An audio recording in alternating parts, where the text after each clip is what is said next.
I had a fella ask me in one of my other videos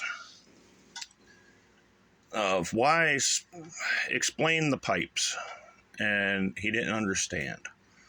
I believe I mentioned it in other videos, but I'll do this one specifically, and I might title it that way. I don't know. But this is kind of an update of the stainless steel pipe chimney I put in. So I'm going to explain this. I've burnt wood, I've burnt coal. I like burning coal. A lot less work. But you see that joint there, you see that little bit of a leak.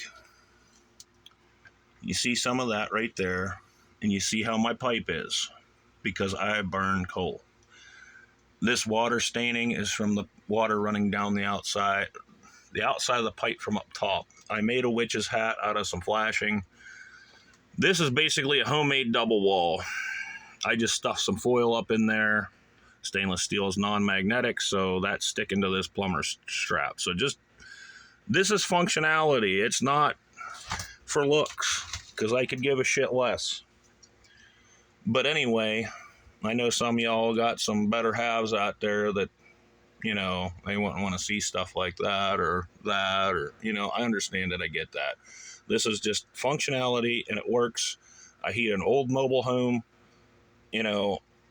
I live a simple life. I just got off a 12-hour turn of plowing snow, so that's what I do now. Anyway, he wanted to know explain about the pipe joints. So you got a leak there, just a little one. The joints are not airtight. So when you burn wood, okay, well, from my experiences, all of my experiences with burning wood in an inside stove, you want, if that's what you're burning, that's all you burn is wood, you want this the opposite way. You want this inside of the next section down, like a drain spout. Because when you burn wood, the ambient temperature outside, say, obviously you're burning wood, it's cold outside, the warm air going up the chimney condensates. If you burn wood that ain't fully dry, which most of it never is, you get flammable material in there, creosote. That tar, in my experiences, now mind you, this isn't everybody's, from burning the stove low and damp wood, you start getting creosote accumulating at the top of the chimney where it's the coolest, because you have all that outside ambient air that's cold, and you have a warm pipe. Take a glass of water, take it outside on a hot summer day, cold water. What's that glass do? Or, one of your favorite adult beverages. What does that can do? Okay, apply that to this. When you burn coal, I don't get any smoke into my room here at all. You want all that smoke and toxic gas to go up the flue. So you overlap this, or you overlap the next section over this one, because you want that gas to escape. You don't want it to... Okay, so I'm getting ahead of myself. Going back to the creosote at the top of the chimney. It will start to build.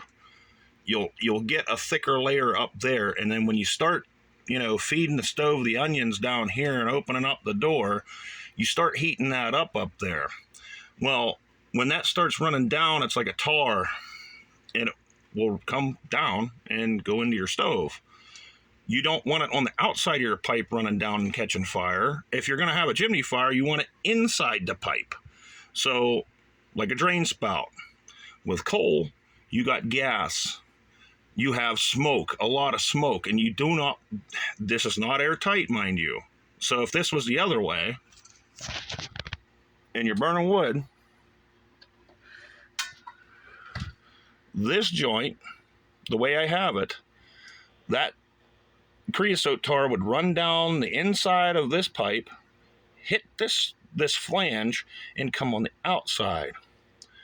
I don't have to worry about that. Once again, I don't burn wood. So I want all my smoke and gas to go up.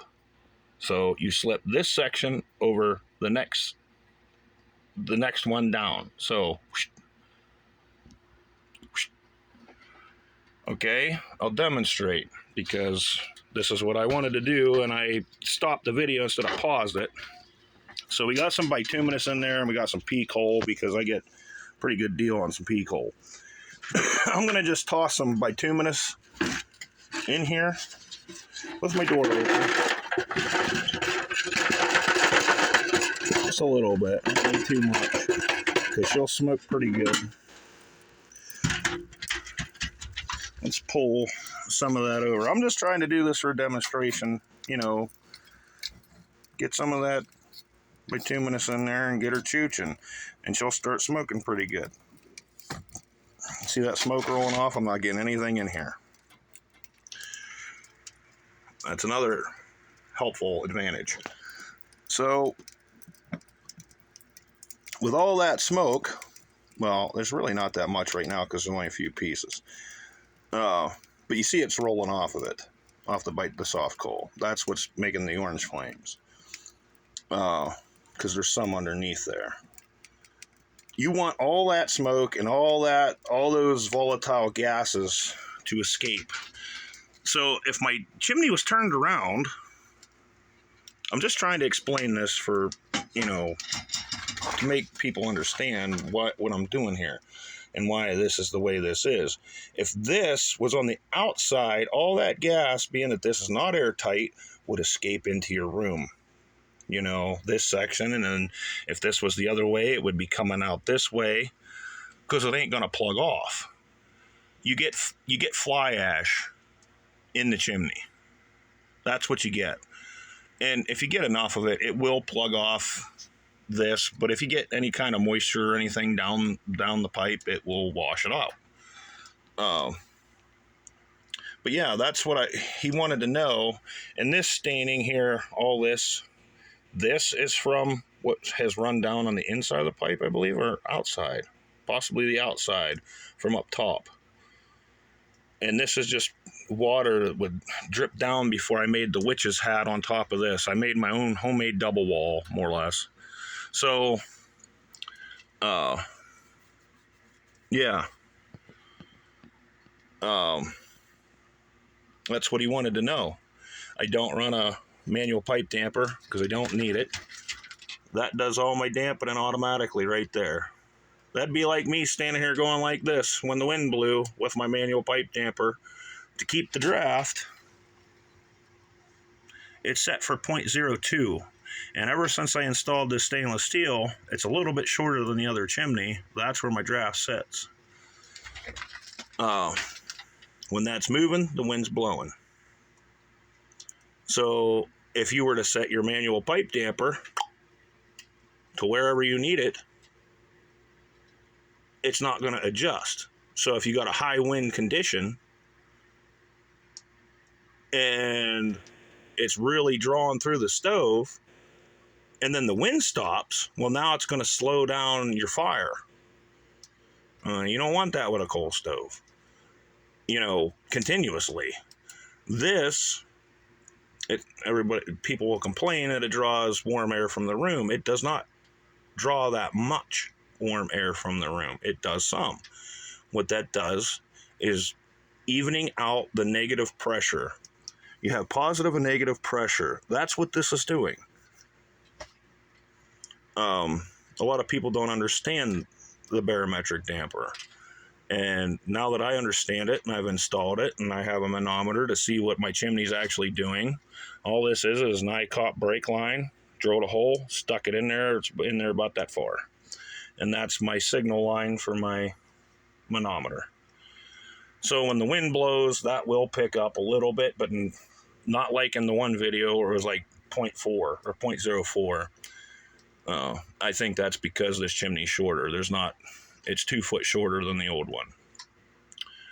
But anyway, he was wanting to know about the overlap. So I'm posting this video. If he sees it, here it is. And that's how I was always told and how I've read of how you want to do with a coal stove. for that reason.